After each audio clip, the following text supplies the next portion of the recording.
اب عرفات کے میدان میں وہ اللہ والے تلبیہ پڑھ رہے تھے، لبیک اللہم لبیک، لبیک اللہم لبیک۔ اوپر سے آواز آئی لا لبیک لک، تیری لبیک قبول نہیں ہے۔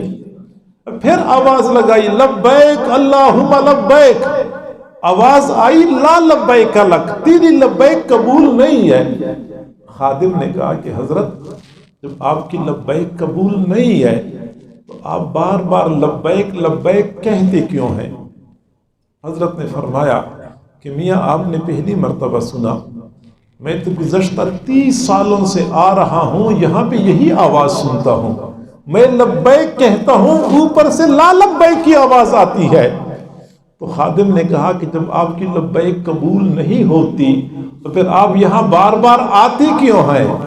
تب حضرت کی آنکھوں میں آنسو آ گئے، فرمایا میاں پھر اس در کے علاوہ کوئی اور در بتا دو جس پہ چلا جاؤں، میرے سامنے تو در ہی صرف ایک ہے، لبیک کی آواز آئے گی میں نے اسی در پہ آنا ہے، لا لبیک کی آواز آئے گی میں نے اسی در پہ آنا ہے، کیونکہ میرے سامنے اس در کے علاوہ کوئی دوسرا در موجود نہیں۔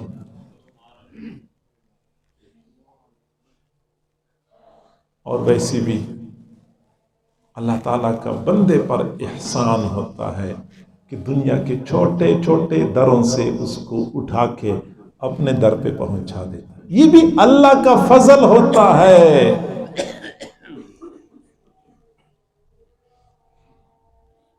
اور یہ بھی ایک